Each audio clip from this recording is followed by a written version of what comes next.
Hello there, everyone, and welcome to another episode of Super Cast Brothers, a Smash Brothers themed podcast where we just don't know when to quit, and I have somehow kept my sanity? Not lost what shred of it I have left? I'm not sure. I'm not sane enough to really know for sure at this point. But hey, we're here. My name is Zantok, otherwise known as Lister.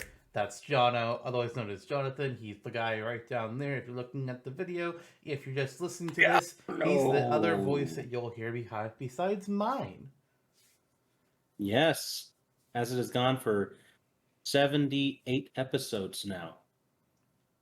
Yeah. 78. 78 episodes Happy of 70 time friend. that I could have spent playing video games. Yes, arguably something more constructive. However, here we Arguably, are. yes. Yes.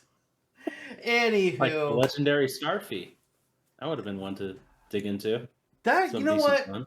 fun. I just finished watching a couple games, and I was kind of figuring like, what do I want to watch next? It's like, cause I mentioned before how I had been watching the whole Resident Evil series.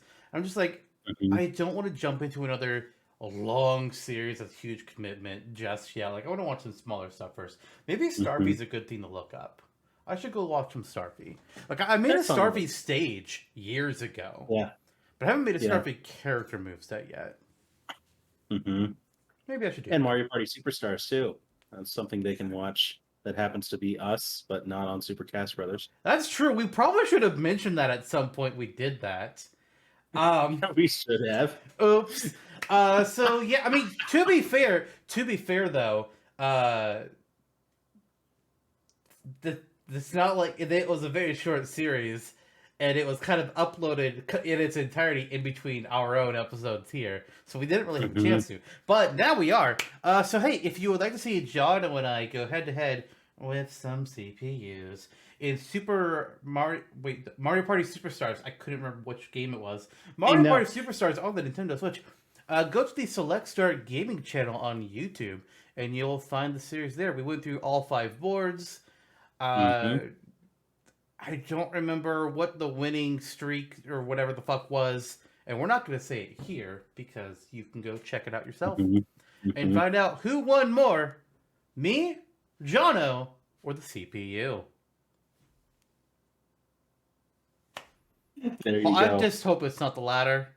I don't want the CPU to be the winner. That's always sad and depressing. Nor I.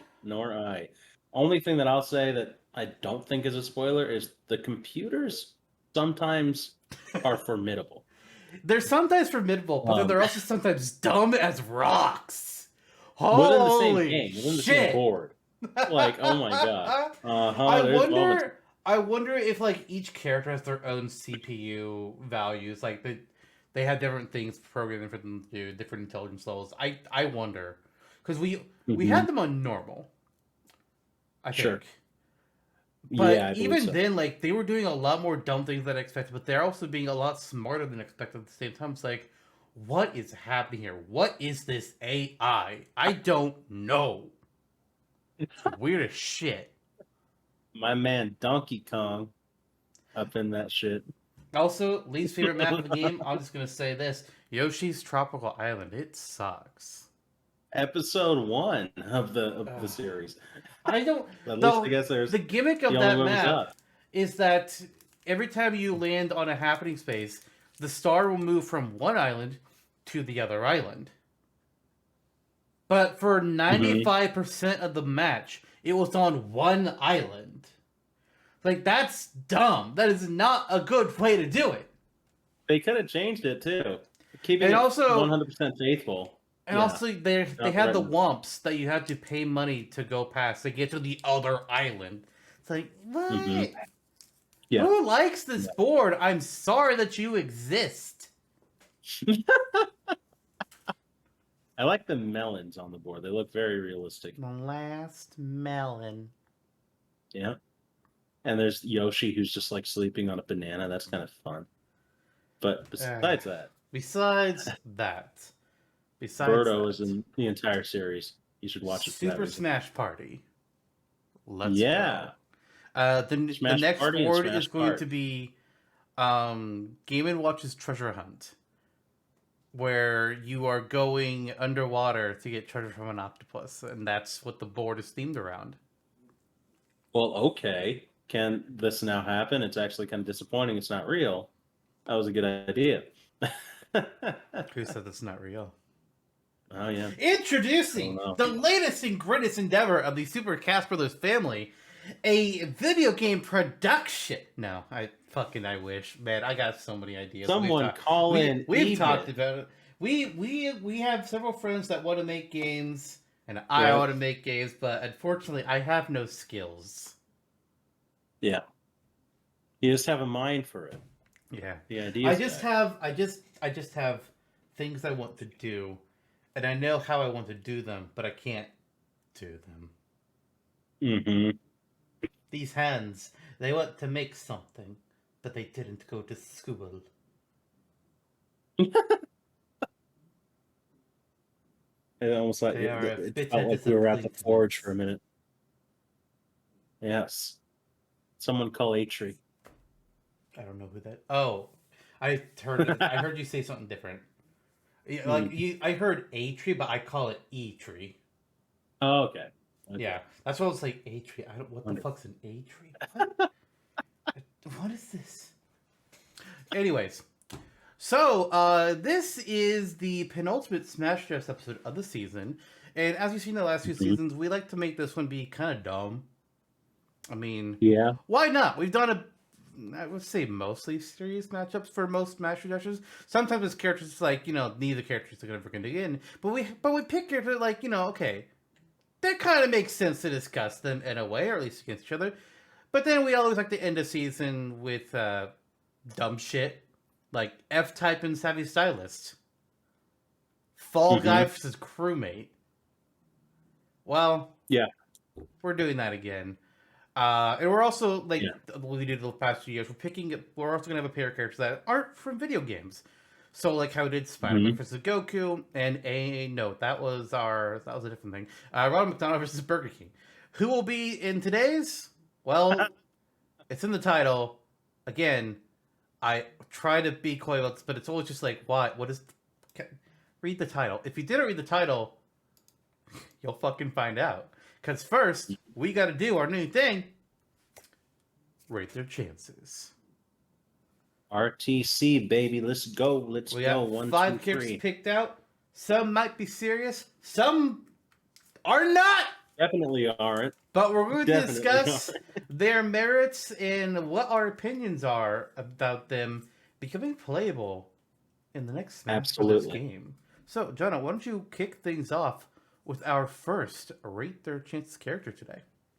Okay. Our first Rate Their Chances character of the day is a man who likes to point a lot and help erect buildings. Phoenix, right? Across a map. Assisting you as the mayor of his town in Sim City, Dr. Wright. He's also known for saying, meow. And so, Dr. Wright from Sim City. There he is. There he is. Green-haired wonder with interesting hairstyle, I'd say. Interesting facial mustache hairstyle. Yeah. Yeah. First of all, I don't know how anybody ever thought that looked good as a mustache style. I just do not understand what people were thinking. I also just don't think mustaches in general, unless it's like the whole thing, are worth anything. It looks kind of creepy to me. It's like mustaches in general. I'm sure there's people disagree, but that's just my thought. It ain't Mario's mustache, that's for sure. So this affable middle-aged man. Fair point. Yeah. Mario without a mustache, that's also creepy. I guess it just depends on the guy. I mean, the funny thing is though with Mario is that his mustache was created because it's to help hide his face for programming the character movement and whatnot. It's like you guys, absolutely, I love it. Yeah. It's great. As a character, he would be you would have to make him a little offbeat. There's not a whole lot that you can pull from directly from the game. He's kind of a static sprite. So assuming he was playable, I'm guessing you would have something where he brings the skyscrapers up like he does as an assist trophy, maybe just a little less so, or more so if it's a final smash. Then from there, I'm kind of blanking entirely on what his moveset would possibly be. So thank God this is not a Smashtopia.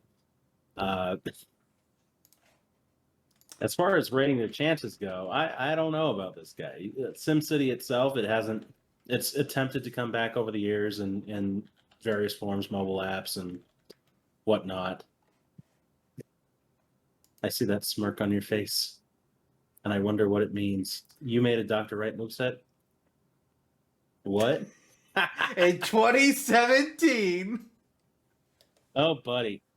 I totally forgot about that. Nice. So before I get into it, did you have anything else you want to say for your initial thoughts on Dr. Wright? Before you got Maybe he's distracted? Phoenix's dad. Fair enough. Yeah. So yeah, I mean, Dr. Wright moveset. You were talking about like I don't know what he would do. It's like I do. So when I built a moveset for him, I first of all, okay, so his sister of action making the skyscraper appear. I just made that be a standard special because it just made sense at the time. But then everything else pulls from the different what do you call it? The natural disasters in the game. Oh yeah, I see. So like he can create a flood, generate a tornado, dump toxic sludge, and then his final smash involved, an alien invasion. Because sure, why not? I also made his extra skill be based around the idea of like political approval ratings because I mean it made sense. He's a mayor. What do our politicians do all the time? They focus on approval. Well, they focus on their wallets, but they also are always it's always the approval rating. It's like, oh my gosh, so and so's approval rating is up 20%. Holy shit! What? Try to treat them like fucking celebrities, I guess. But I kind of just base it around that. And I don't even remember the mechanics of it. I'm looking at it basically here. Oh, it just like it goes up 1% every 2 seconds of the match. So it's basically just like a meter that's always charging, and you just activate it whenever you want to do a thing. I think it looks like he throws the phone and it causes an explosion. So Oh, nice. Why not, right? Okay, cool. Right. Yeah, but as far as Wright's like actual chances in Smash, first of all, I'm surprised he exists as an assist trophy, considering that Nintendo doesn't own the rights to SimCity. Mm-hmm. They only own the rights to that particular SimCity on the NES. Everything else Sims, Nintendo doesn't have. Yeah. So it's weird to me how they have that one game. Which I think they have the game. I'm not sure if they have just him or not. I'm not sure. It's a weird one to me. I wonder if they had to ask permission from whoever owns SimCity in order to make him be an assist trophy in Smash. I don't know. But I think just that weirdness kind of puts him at a weird spot for me.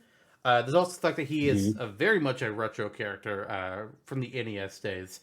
And to be perfectly honest, I think if they're picking for retro characters, there are better choices. Oh, yeah. Absolutely. Nintendo owned, unquestionably Nintendo owned choices. So, yes. A number of them. I agree with that logic. As you've proven, it can be done. It's a clever way to get around it, having mostly natural disasters a major part of SimCity. And I guess SimCity is a bigger franchise than I thought. Yeah. I had assumed that it was kind of dead in the water because the last couple ones that I saw come out were just mobile games, but there's actually a fairly structured series of PC games. And there was one on the Wii as well that I totally forgot about. What the hell? Okay, so it's still active. That's the point in his direction, but he also has not appeared in any since the Super Nintendo days. So not true. Or has he? Really? He's actually in SimCity 64. I didn't realize that. Although I think it's let's see here. SimCity. It has several elements from the SNES version, including Dr. Wright. That's all it says. Oh, nice. It just says he's in it. Okay. I'm not sure if he has the same use at all, but yeah. Cool. He's in. He's also he's in 2. Okay, and he's what was I going to say? And ATs have been a good way for Smash to do some really out there shit without making it a character. Dr. Wright, Hellerin, Jill, Barbara the Bat. So there's been precedent, but I think that's likely. I'm leaning towards, very likely towards him remaining in assist trophy. And as far as my actual percentage goes, yeah, at best. Yeah, that's also true. I imagine he's low priority. Apparently, Nintendo did actually completely develop SimCity on the SNES under a license from Maxis. Interesting. So they licensed out the rights to make a SimCity game. That's very odd for Nintendo. Granted, that was old Nintendo, not the way things are done now. But it's still curious that they did that. Maxis was the developer they bought it from? Yeah, Maxis was the ones who had SimCity at the time. They're under EA. Okay. Maxis. That kind of explains Dr. Wright's style a little better.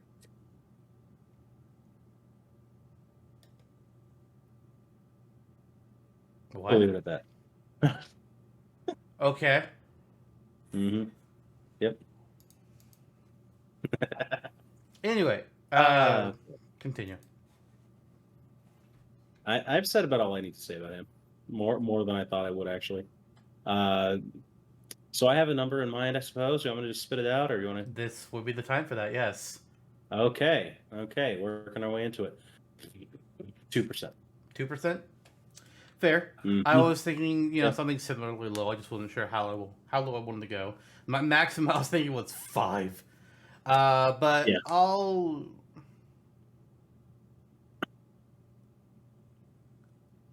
going to go to 3%, actually.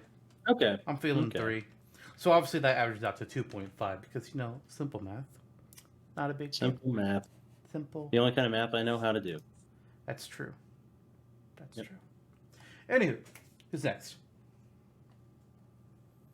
A friend of yours, as it were. So I'm not entirely certain of this character's history, but I know he is a legend of the Backyard Sports series, developed by, it's 2K Games who made those games. Pablo Ramon Sanchez. I'm sorry, 2K Games? Was it? No. Or was it EA? Humongous Entertainment. I have no idea who that is. But hey, I researched very well for these characters I picked. Clearly. Yep. He's a friend of yours, though. Good sportsman. Is. But give us our initial talk about this, how it works. Okay. If you're doing the initial, you do the initial pitch. You pick the characters. Okay. He's a baseball playing prodigal elementary schooler who is the best all around player in Little League. And he's in most backyard sports games, most backyard baseball games. Yeah, most backyard baseball games. He's dabbled in football and hockey, mostly known for baseball. I think that if we were making a moveset off of him, we'd probably try and linger into baseball more than the other sports. I'm assuming that you have a moveset on the Smashtopia wiki. No, but it's in progress. I've been wanting to make a moveset for this guy for years. Yeah, this is why he's here, because it's an offbeat episode, and I know this is something that you have strong feelings and opinions about. Are fun games. Are you your initial? Yeah. Okay. All right. Let's get into somebody who actually knows what the fuck this character is about. First of all, Pablo Sanchez, otherwise known as the Secret Weapon. He is a character across the series in most, if not all, of the games. I'm fairly certain he's in all of them, sir. And maybe he might not be in some of the weird GameCube era ones, but as far as the classic games are concerned, that were all in the PC, backyard baseball, soccer, football, basketball, and all their extra little ones that they have around in there. He's there. He is the mascot character of the series. He may not always have. He may not have like. He doesn't have perfect stats across the series, but he is. He has one of the best stat spreads, if not the best stat spread, of all the characters in every game. There's a reason he is the secret weapon. He actually starts out the series, if I remember correctly, only speaking Spanish. But as the games go on, he starts to learn English, which I find an interesting little touch they do on him. But every team I've ever built in Backyard Sports, he's on my team. I mean, come on, he's the fucking secret weapon. And I just like the look of the guy. He's a cool guy. I like him. He's great. I do have a moveset that I've been tinkering with for a while now. I'm hoping to have it up sometime this year, but we'll see. Where I'm actually pulling from not just baseball, but the various sports. I'm getting in baseball, basketball, soccer. I forgot. I think I have football there. Yeah, I have football there. The only ones that aren't included are hockey and skating because I never played those ones. And I can't find any information on them. So, oh fucking well. But yeah, Canadian. Pablo Sanchez.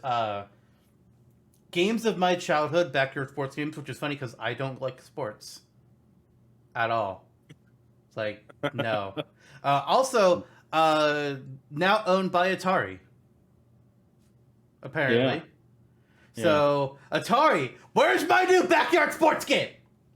Put them on Steam. You have Freddy Fish and Putt Putt on Steam, but not Backyard Soccer. What the fuck? I didn't realize they went out of business such a long time ago. Yeah, they were bought out in 2006. Yeah.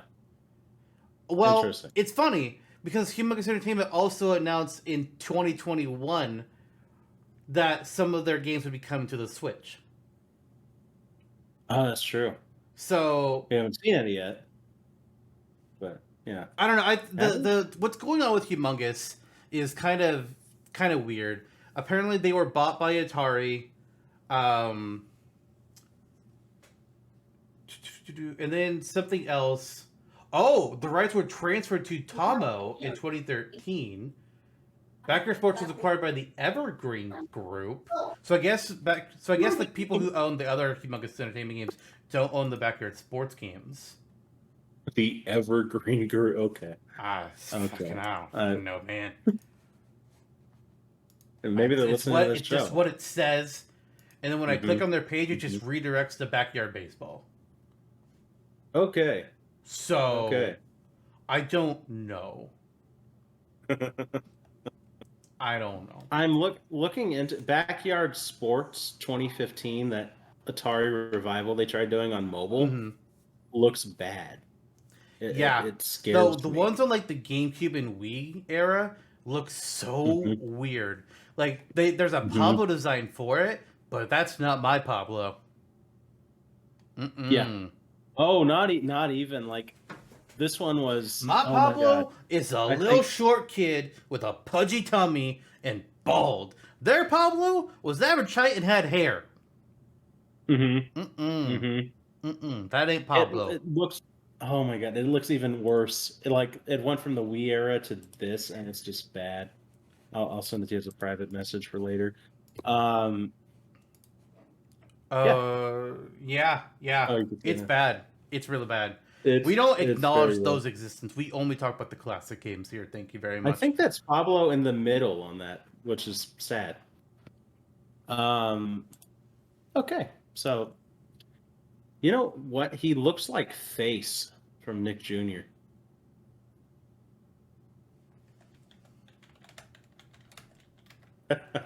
But with a human body. No, not at all. Yeah. The eyes are not anything close. Yep. And also the smile is not the same design either. What the fuck are you on about? It makes me happy in the same way. They don't look at all the same. You're just being stupid. Anyways, Pablo, no, stop.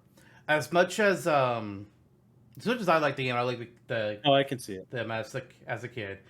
And I said I'm making a moveset for it, but I make movesets for a lot of weird things, so it's not like that means anything. Pablo, it's not happening. It's not even going to be anywhere near Sakurai's radar. If I could give less than 1% as a rating, I will be giving it to Pablo. And that's unfortunate.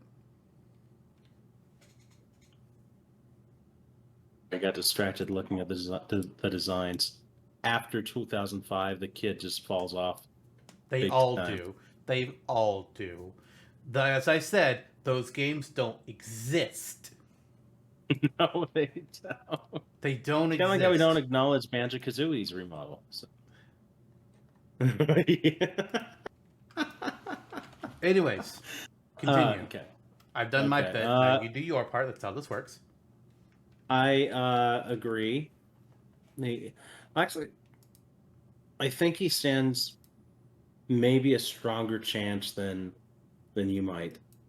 And the reason, well, okay, just stay with me here. There's been a resurgence in Western sports gaming for children lately. There's been several child-based sports games published by Nintendo recently, such as Mario Golf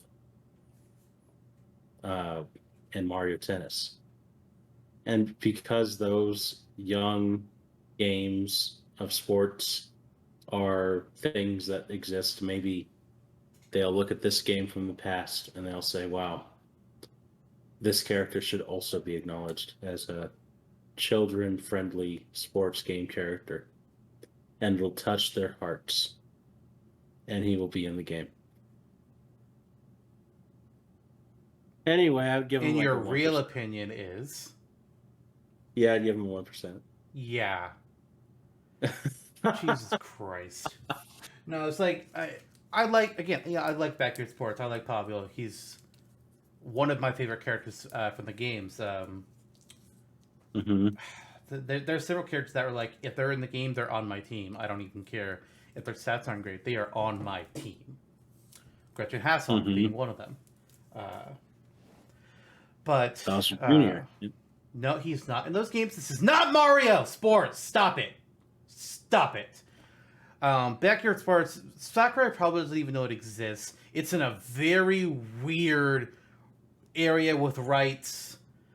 There's a lot of games, like old games, honestly, that was like, oh yeah, we know who made these games originally. Who owns them now? And nobody has any fucking idea who owns them anymore. It's a weird place that some characters from old games are in. But Pablo, it's just not happening. There's not a fucking chance. There's just not a fucking chance. There's no way Nintendo even knows that this guy exists. But I'll say this. The Trapper from Dead by Daylight, who we previously gave a 1% score to, has a better chance of being in Smash than Pablo Sanchez. Yeah. And that makes me cry. Because he's from a game that is currently active, and people know where the rights are. So. Yeah. And that's kind of that. Maybe if he did appear in Smash anyway, he would have his more recent design and would probably be better off if he just didn't appear. I mean... And again, they fought for Pac-Man and Banjo's design, so... Did they fight for Banjo's design? Has that been or said maybe anywhere? not. Maybe it was just... Because I've only ever seen that be said about No. Pac-Man. And even That's then, true. I don't know if that's true or if that's just an urban legend the internet made up. Yeah. Miss Pac-Man has a similar right story to Pop. Miss Pac-Man is a complicated one. It's like, oh yeah, that's a cool Pac-Man game. What if we made our own? Wait, why are you suing us? Mm-hmm. Yep. Miss Pac. God. And now All it's right. Pac-Mom. No. All right, so Pablo, 1% rating from both of us, 1% overall, obviously. Still love the guy, though. To say. Yeah, all right, so he's who is the our secret third weapon. character going to be today? Wait, if Pablo's the secret weapon, does that mean that we interacted with him on web forums in 2010? No. Okay, Because there in was 2010, he was owned and demolished by some weirdos. Again, That's true. We don't acknowledge that period of time for Backyard Sports. It does not exist. That we don't. But our next character is Oda Nobunaga from, yes, the history book character from real feudal Japan, who has starred in dozens of games from Koei Tecmo over many decades, including Nobunaga's Ambition, Dynasty Warriors, maybe Samurai Warriors, if I'm recalling. Romance of the Three Kingdoms, if I'm recalling. And that's kind of it, but that's a lot. Pokemon Conquest. Oh yeah, Poke. That's true. Which is an offshoot of Nobunaga's Ambition, which is a good game. It's a good game. So Koei Tecmo has a penchant Fetish. for him, for him specifically, for historical fiction in general. But this guy in particular, and I understand he's a very popular historical Japanese figure, arguably the most influential warlord of feudal Japan, and he has been given a second eternal life through their games. Nobunaga's Ambition being more of a strategy-based game, Romance of the Three Kingdoms as well, then Dynasty and Samurai Warriors being the Muso style, just kind of hack and slash, that mindless stuff, soap opera. Yes, Fire Emblem games Warriors. Yes, great game. Maybe Nobunaga should have showed up there instead of other characters. What if the next Fire Emblem game was just a Fire Emblem adaptation of Nobunaga? That would be weird. But then again, with certain leaks that have come out that are also weird, I'd be like, okay. Whatever they're calling her now, like Pepsi-chan or something. So yeah, the guy. I mean, how I'm kind of approaching it is, you can say he's from Nobunaga's Ambition, you could say he's from Dynasty Warriors, but as a whole, he's dipped his hand into so many different pots with Koei Tecmo, wherever you're pulling from. And even the character aesthetic looks very similar between their games and their respective franchises. And his some of his abilities are even similar, to the point where you could just say he's a conglomerate. Just don't kind of blur lines a bit and say this is Koei Tecmo's Nobunaga. I could see that. So, I'm not sure where. I think it would probably be Nobunaga's Ambition that they would say is the primary, since in Dynasty Warriors and Samurai Warriors, he most of the time is like a special unlockable. He does have his own storylines in some of the games. Like, I can't remember off the top of my head which ones. But yeah, he has magic. He has an entire army at his disposal. He has his sword. He has his rifle. You know, a little bit of a Western European trade union going on in there. So there's enough. He would be an interesting character. A fantastical take on the historical figure, kind of like a Goemon, you know, or more loosely like a Dracula, taking a character from something antiquated and translating it into now. Mm-hmm. Okay, so there's our introduction. Now to kind of offshoot into what the hell his chances are. Well, what do you think? So, okay, I agree with you that I think if he gets added in, I think Nobunaga's like when they throw up the Smash Brothers cross game, they're gonna put up Nobunaga's Ambition. I think that's how they'll introduce it. But I do agree with you that I think they'll make it like a conglomerate character, kind of like how Snake is a conglomeration between Big Boss and Solid Snake, which to me has also always just been like a bit weird. Like he's technically not either one of them. Yeah, so it's odd. But I see them doing something similar with that with Nobunaga. Like maybe take elements of his design from a few different games, kind of like make their own new take on it, while also having Koei Tecmo breathing down the next one's like, that armor is the wrong shade of black, Mr. Sakurai. There is a hair strand out of place, Mr. Sakurai. And, you know, things like that. It's kind of like how Nintendo will get all people just like, Mario's mustache doesn't look right. You need to fix it. It's like, calm it down, guys. Jesus Christ. But I mean, yeah, he's kind of like, a, maybe not quite like the Mario, because I don't really know what else Koei and Tecmo and all of that stuff has for their other games besides like Ryu Hayabusa. Oh yeah. But he's definitely like one of their defining characters. I would say. I mean, there's a fuck ton of just Nobunaga's Ambition games. and the vast Yeah. majority do not get localized for whatever Mhm. reason. And he appears in everything else as well. But I don't know. I don't really feel like his chances are great.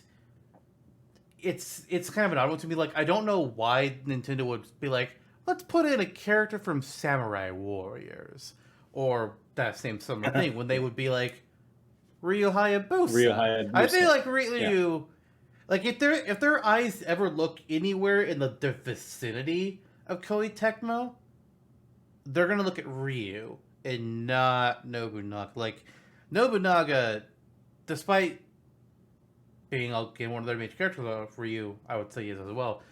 He feels like, in my opinion, for Smash, he is in Ryu's shadow.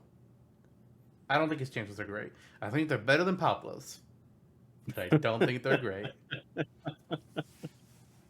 Yeah, that's a fair point. Yeah, I think if you're going to Koei Tecmo, you're looking at a couple franchises before Nobunaga's Ambition, largely because they are known and recognized and popular with an international audience as opposed to just a Japanese or Asian audience.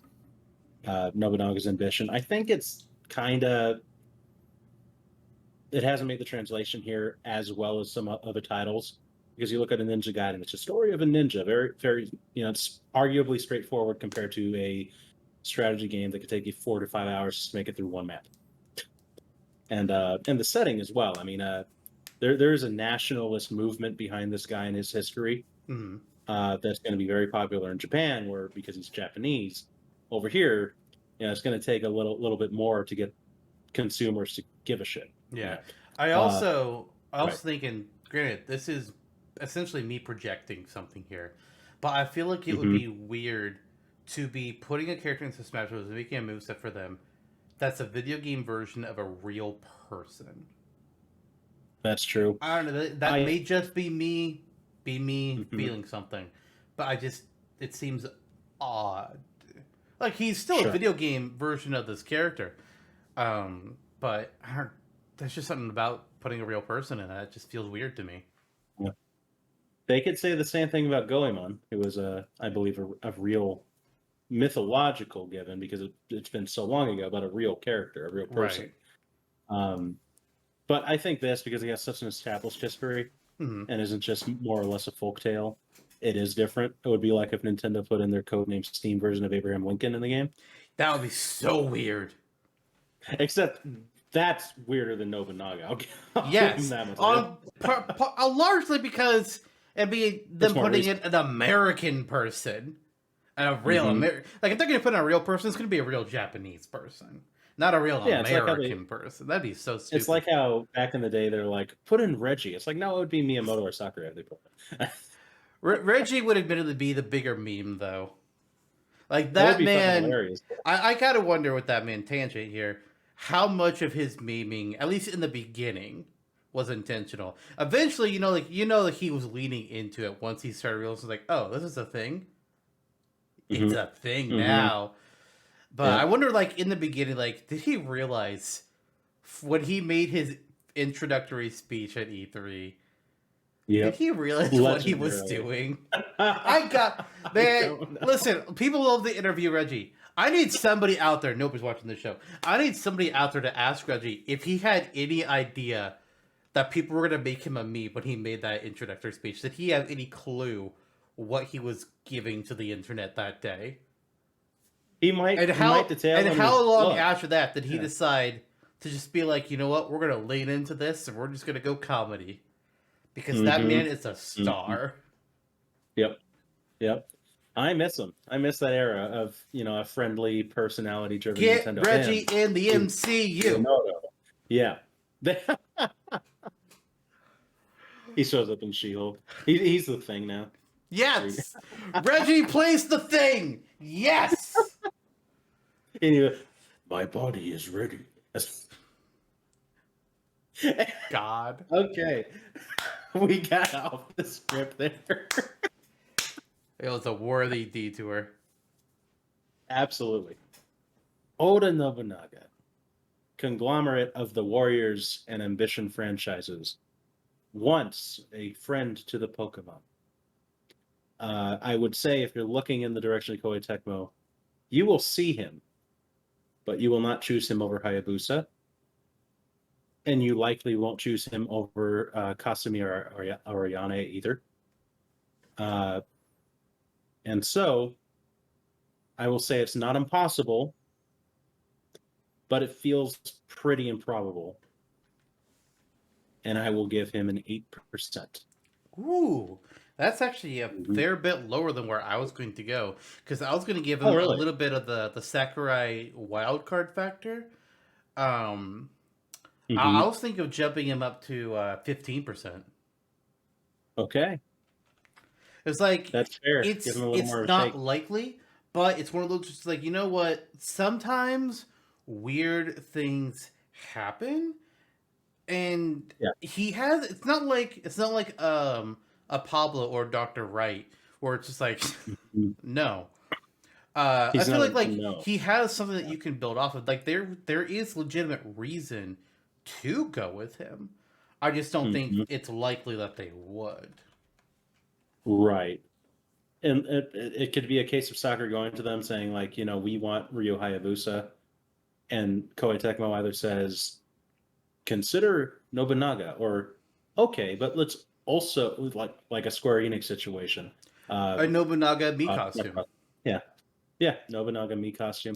They'll say, we'll give you Hayabusa, but we're going to give you Nobunaga for free too, so you better make him into a character. He'll be like, okay. He'll be an echo of Ryu.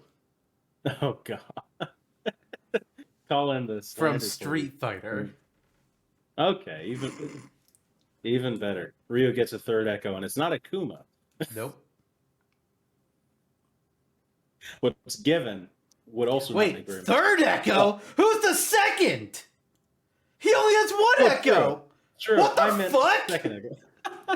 Who's the second echo? The second one is Akuma, and the third one's Nobunaga. There you go. Here's the real answer. The second one is Ryu Hayabusa. Got it! Oh, okay. And the fifth one is Abraham Lincoln. Yes, in a mecha. Really? He's riding because his spine was broken, and it's the only way that he can move. Okay, I can see that. I think that was covered in Wild Wild West at some point. Anyways, who's our next character? What was the math on that one? 15. Oh, right. 11.5%. Okay, what the fuck is going on ayahuasca up in here? I mean, I'm on a different tab than what you're on, probably. The RTC tab, great. Sir. That's where I track all of them. Oh, okay. That's a good idea. Yeah, I like putting it on the main tab too. Hi, everybody. This is the post-production room. Anywho, we are moving on to our next character here. It is Starman. Not the Starman from... No, not the extraterrestrial being from Mother and Earthbound. But what about the Starman from Mario? Yes, the star that makes you invincible. It's an invincible character. You just kind of move it around the stage and knock it into people, and you're done. Fuck yeah, I'm maining that automatically. Shit. Gonna win tournaments. Me too. Wait, what do you mean he's already banned? Oh well. No, Starman from Pro Wrestling. We just talked about real people. Yeah. Now you're gonna bring in a pro wrestler? A pro wrestler that's not a real person. Just kind of skating the realm of reality. Like if you got a wrestler to cosplay as him, he would then be a real person. Okay. Basically. So yeah, he's a guy who like a luchador essentially who dresses up kind of like a superhero, and he calls himself Starman because he's in pink spandex, full all body, the way up his body, his entire body. Sometimes he wears a cape. Sometimes, thankfully, he has underwear. And he has a star mask, a pink mask with a navy blue star spread over his face. And he is Starman. He is the lead character, the box art character anyway, of Pro Wrestling on the NES. My pitch there is this mysterious individual can be a full-on wrestling / grappling character, because Incineroar dabs into it, but we don't get much else. And also, he's from Mazatlan, Mexico. He's 6'2". He's 220 pounds, and he knows both the somersault kick and the flying cross chop. That's it. Okay. Where do we begin What's with that? this? First of all, not the box art character. Is he not? In the Oh yeah, European who knows? version, he is getting his ass handed to him by Fighter Hayabusa. Oh, I But see. in The the looking the American box costume. art and the Japanese box art, Mm-hmm. the player character on it is Fighter Hayabusa. Uh, yeah. So I Why are don't we know not where talking the about Fighter fuck you Hayabusa? got because I don't honestly. I was gonna bring that up. Mm-hmm. I don't know. Yeah. I don't know Yep. why. Because The we've talked community. about for years, like yeah, we've seen the community talk about like oh yes, like as a retro character, Starman from pro wrestling, and we kind of have talked about that as well. It's like oh yeah, because like it's a game where none of the characters they're essentially the character you play doesn't matter. You have six choices. You have Fighter Hayabusa, Giant Panther, Kin Corn Karn, all right, King Slender, Starman, and the Amazon, who's like the big like Oh, swamp thing creature. okay. Um, yeah, I don't know why the community and us latched onto Starman as a potential smash up and not like the so-called main character Fighter Hayabusa. If I was to Mhm. take a guess, it's because of the design and just how different it is. It's a guy in a pink bodysuit compared to Fighter Hayabusa, who is a guy. Mhm. I don't know if there's Yep. like moveset differences between them. It's an NES game, so I'd kind of be surprised. But Right. yeah, we've talked about this guy for years. It's like a potential wrestling character. We especially started talking about him a lot when Incineroar got revealed. And just like, okay, we get it. He plays differently, but if you wanted a wrestler character, there were other options. That's where that conversation is where we first mentioned Pico from F Zero as a potential Mhm. wrestling based character based on his body build. Like, oh yeah, he looks like he could be a Mhm. grappler, or fucking Heihachi from Tekken. Mhm. And we one of us brought up Starman as well, and it's like, fuck yeah, Starman, he could do it. Mhm. So there's that. Based on things though, I mean, Smash likes to include a retro character. Mhm. Ultimate is kind of like the odd one out where it doesn't do it. I mean, technically Smash 4 doesn't either, but it's also the first one. The tradition wasn't there yet. So you know they like clicking some retro characters. It's possible Sakurai has had pro wrestling of Starman in the back of his mind whenever he thinks about things. We don't know. One thing I think that hurts him though is we've already got a wrestling character now, and that's Incineroar. So unless the Oh. next Smash game cuts Incineroar, I don't think Starman has good odds. Mhm. Which is Mhm. funny, or unfortunate, I mean to say. 'Cause I think it'd be funny as fuck to play as a character in a fucking pink bodysuit, just grappling onto characters and tossing them around. It'd be funny. We need to make a moveset Yeah, for him someday. Which we would be do. difficult And looking. because I don't know about you, but I don't know shit about wrestling or any of its techniques. So that would be Mhm. weird to research. Yeah. Yeah. It would. It would. Looking at it here too. It's just looking at Fighter Hayabusa. He has one special move, Hmm. whereas Starman has two. Oh! So that's already a strange precedent. So Starman is the more unique character in that he has more vibrance in his moveset. That's another point in his direction for at least the pro wrestling crowd. Mm-hmm. I still think because we live in a world where we got min over Spring Manor Ribbon Grill. Yeah. Uh, so it could happen. I think so. I think even though it's non-canonical, his popularity it is not because he's the presence of the game itself. Uh, Within the community, within video game and Smash, he's the most recognized, and I think that they probably know that if they wanted to go with the character from it. Um, as far as his chances go, yeah, you're right. You're right. If Incineroar stays in the game, he has no shot because why would he? Why would they want to go that route?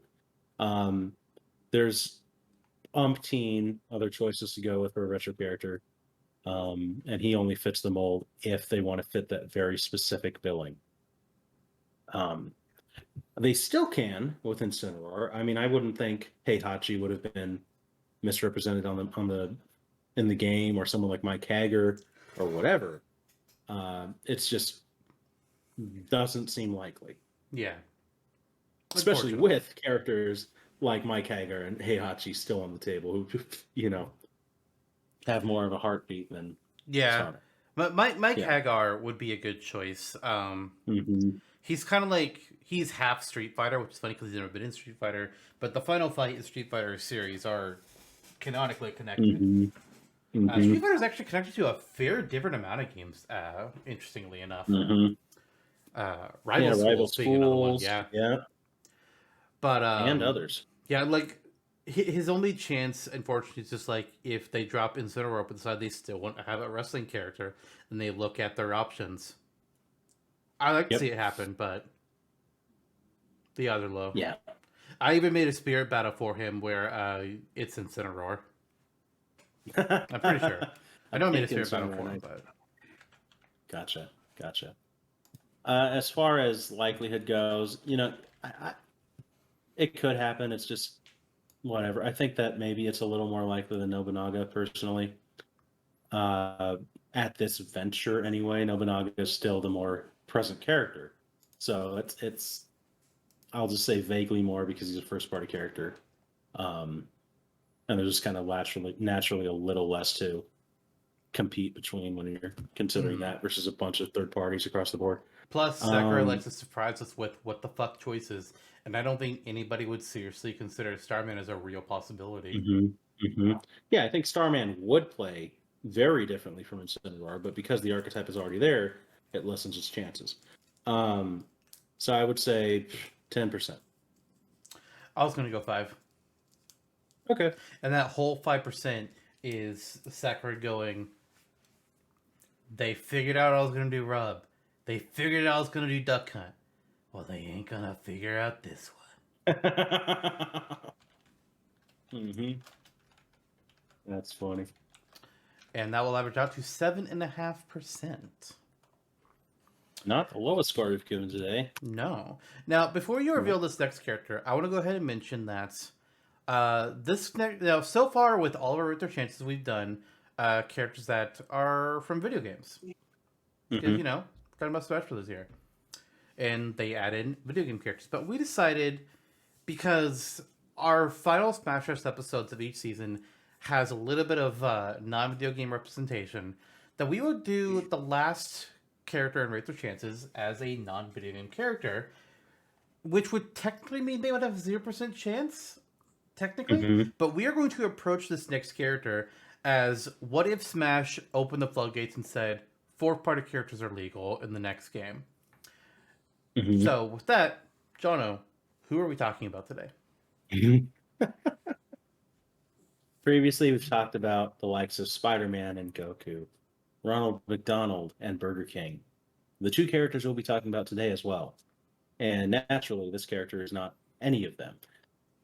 If we open up the floodgates for fourth parties, you can just assume Goku is just naturally there. It's like, okay, voila, presto, there he is.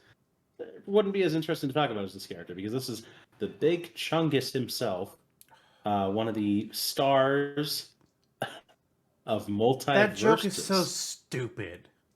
Yes, it is. I lose respect for anybody that makes that joke.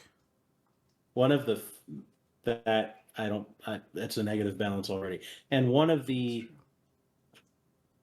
faces of Looney Tunes, one of the oldest running cartoons in the history of cartoons. Foghorn international icon. Yes, Bugs Bunny. There he What's is. up, Doc? The iconic rabbit himself. Arguably the most iconic rabbit. Yeah. Who else is up there? Peppy Hair? Peter Rabbit. Oh yeah, that guy. That the Easter Bunny. Thumper. Yeah. Yep. Anyway, we are so talk lucky about Bugs. that literally nobody listens to this podcast. Talk about Bugs. He's the character of our past. I'm pretty sure that everybody's living room has lit up with Looney Tunes. Once upon a time, a sickeningly violent cartoon program meant for children of a certain era. And now the boomers of our time now dare say that things are worse. Yeah. The floodgates kind of open to talk about this character. It's seemingly random, but not necessarily a popular choice like Spider-Man or Goku has been in the past. But Multiverses came out, or at least we're in the beta stage right now with Warner Brothers getting into a crossover video game.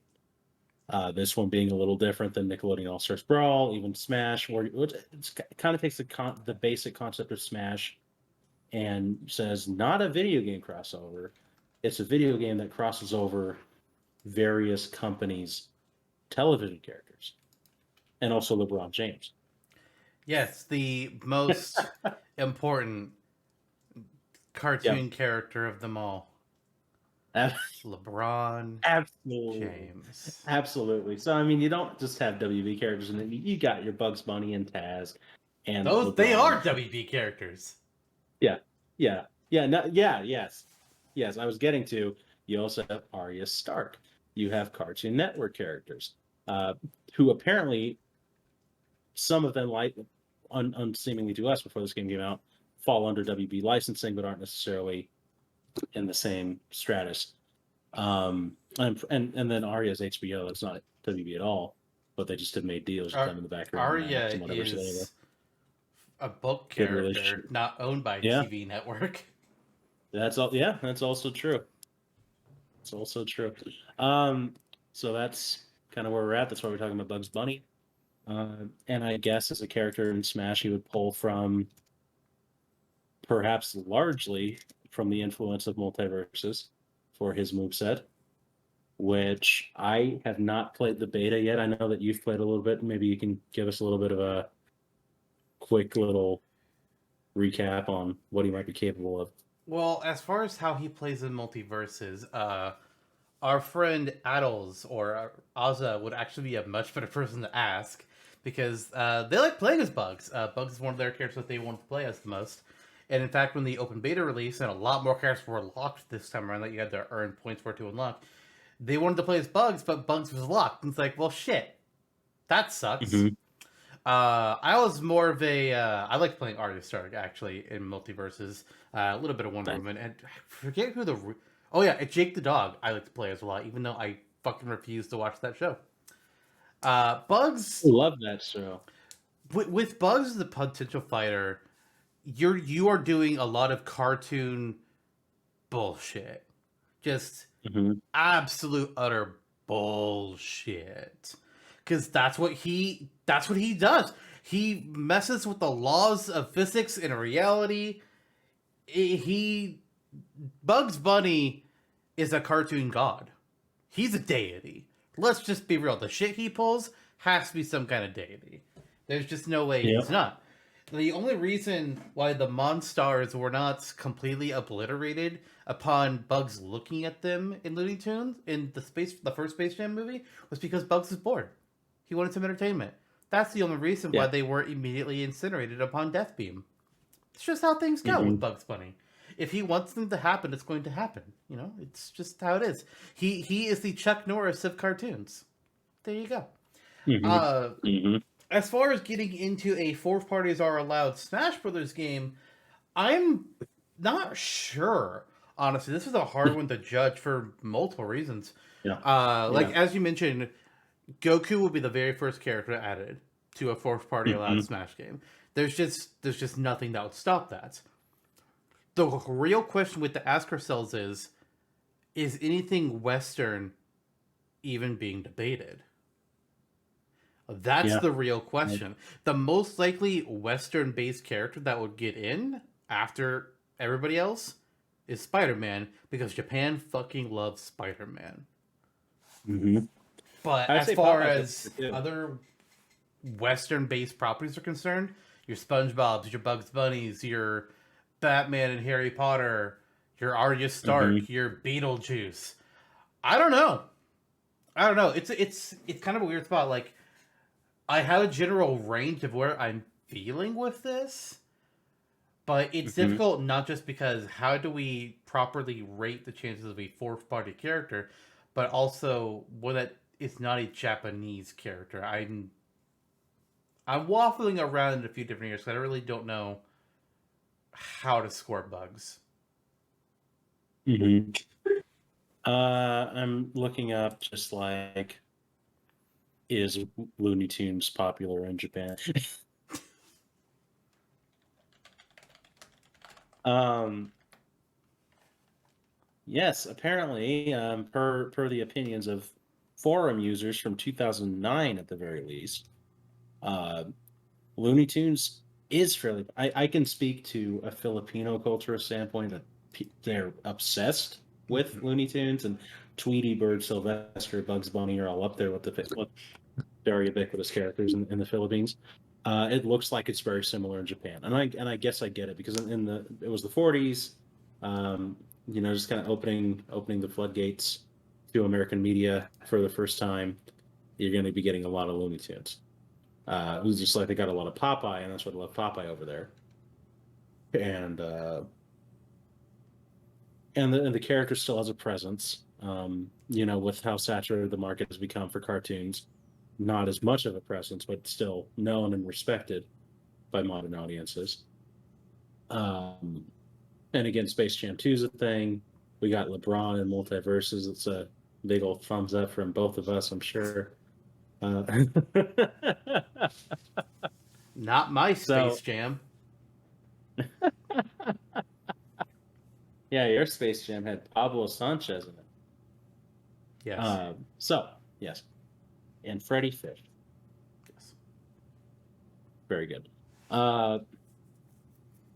It's weird, and as we approach other fourth party characters over the seasons and years, I'm sure that it'll be the same kind of awkward, because out of a handful of characters, it's kind of a crapshoot. Bugs is part of the crapshoot. Like I will say, we're as one of the literally cases, opening the floodgates yeah. to literally every character, and they're all competing amongst each other. Mm-hmm. It's God. Mm-hmm. I think my lean would be, being the face of multiverses, one of the faces rather of multiverses, very prominent in the trailers, has a lot of popularity behind him as a character on the roster. Given the ubiquitous nature of Looney Tunes, how it's evergreen and has lasted over decades, almost 100 years at this point. Damn. Uh-huh. I think that he's likelier than most Western characters, at least. I would agree. Because because if you're looking at it from a Japanese developer standpoint, Japanese game, showing other Shonen Jump characters, Osamu Tezuka characters, Tatsunoko, Studio Ghibli, all might have more of a chance just because they're from the homeland of the developer. Yep. You might get fucking Totoro in there before Bugs Bunny. Which would be a sight to see.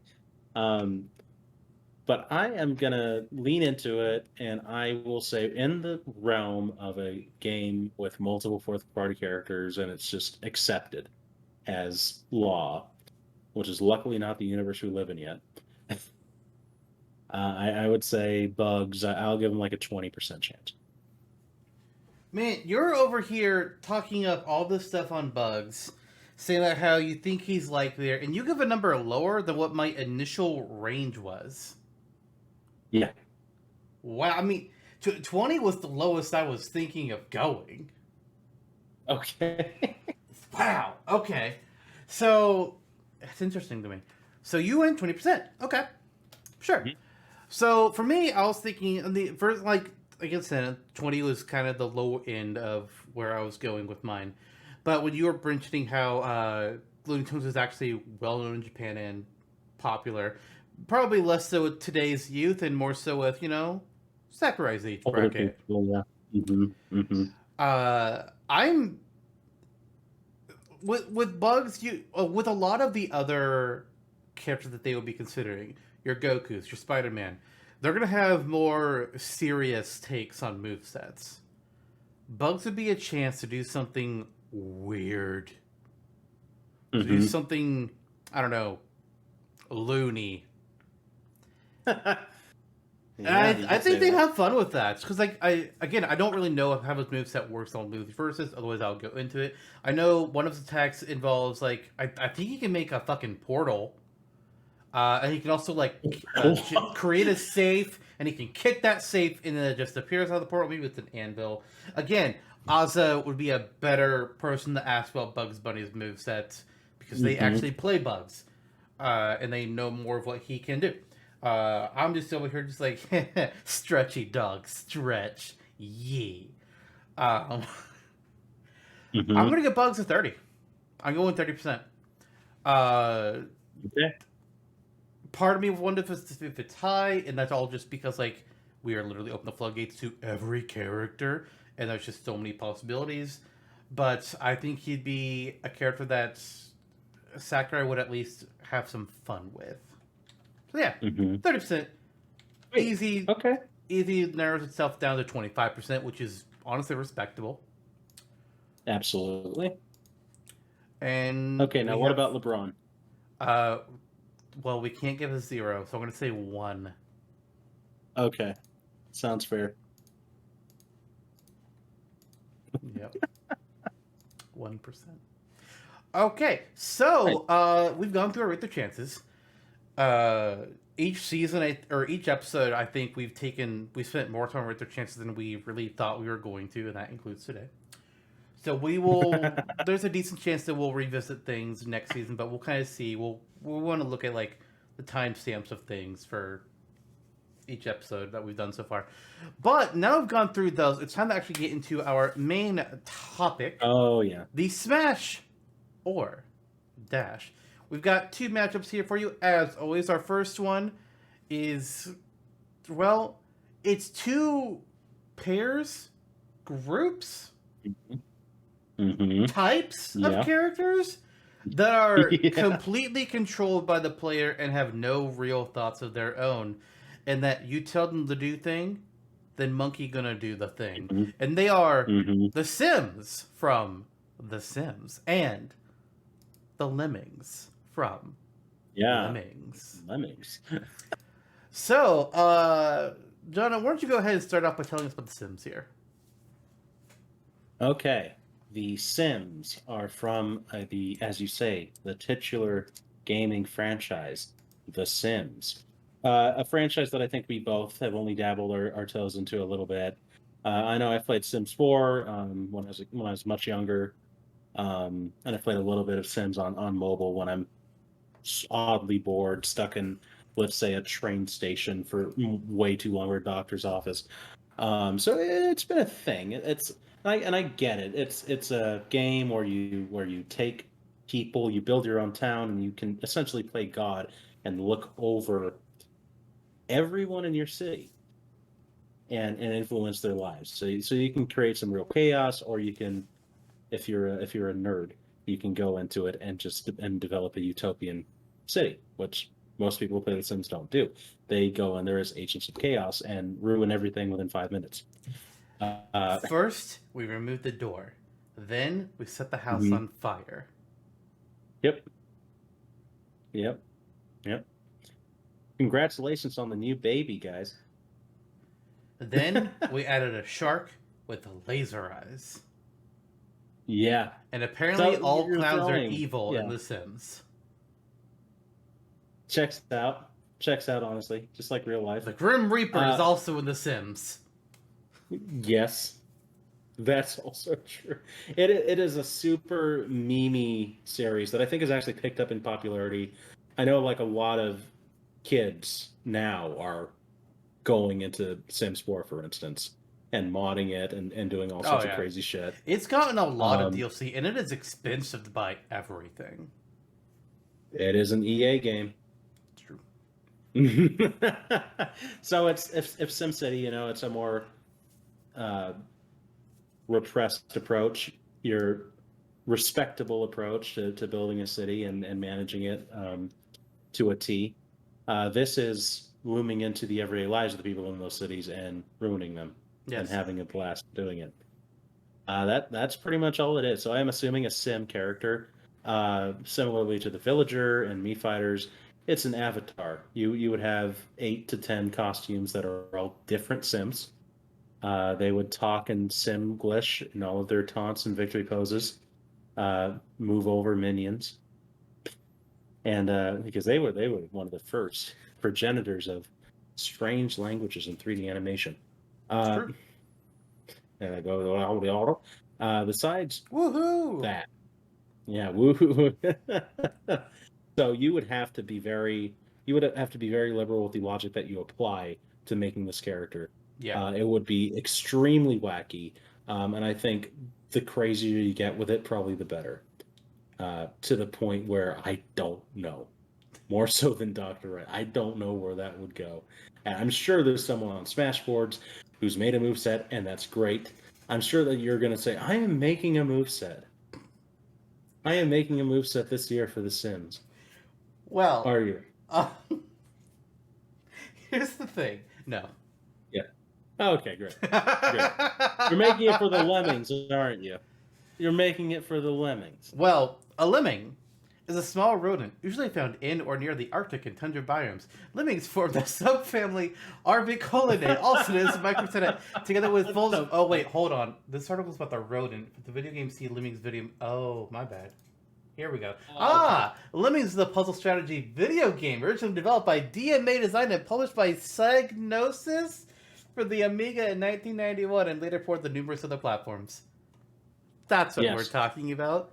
Those Lemmings. Yes. So Lemmings is a game that I remember playing a small amount of as a kid. I don't know why. It was at Grandma's house. There you go. But in Lemmings, it's a puzzle game.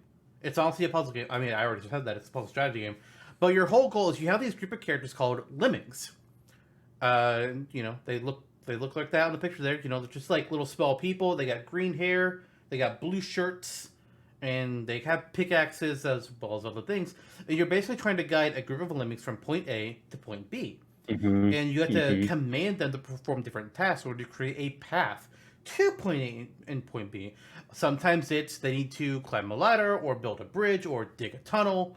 A variety of different things to do. Yeah. They in the first game, there's actually, I think it was 8 different skills that they had that you can choose from in order to give Lemmings instructions. There's climber. Tell them to climb something. Makes sense. Floater. Not like that. Instead, you do floater if they're like falling off a cliff, and then they'll pull out an umbrella and start to slowly drift down. They have the ability to survive a fall of any height with these umbrellas, so holy shit. There's also bomber, otherwise known as exploder. They explode. It makes a hole. There's blocker. They just hold out their hands like this, and if any other lemming runs into them, they turn around. So if you're trying to stop a lemming from walking off a cliff, you set the lemming in front to be a blocker, and now nobody else is going to go off that cliff. Done deal. There you go. All the lemmings are safe. That could be an easy down special counter. Yeah. You got builder. They build staircases. Yep. Oh, cool. Yep. They're like Jesus. Here's where it gets kind of dumb, honestly. There is basher, which will dig a horizontal tunnel through any surface as long as it's not steel. And then there's miner, who will dig a diagonal tunnel downwards as long as it's not steel. And then there's digger, who will dig a tunnel straight down so long as it's not steel. What in the world? Yeah. Why do we need all 3 of those? I honestly, I don't know. In Lemmings, and then in Lemmings 2, there's a lot more skills, but they're divided up into different groups. There are wind skills, which include such things such as jetpack, hang glider, Icarus wings, ground removing skills, which is your basher, your miner, but also flamethrower and laser blaster. There's the building skills, which is, sand pourer, planter, glue pourer. Shooting skills gives you archer, bazooka, mortar. Then there's the moving skills of walker, runner, swimmer, booter? What? What is booter? Oh, a hacker? Oh, it's magnet boots. Oh, that's cool, actually. What? And then there's miscellaneous skills such as Pole vaulter, shimmier,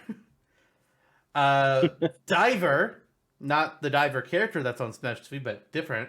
That's also where blocker will sit. So they actually have like a bunch of things that you could build off of, honestly.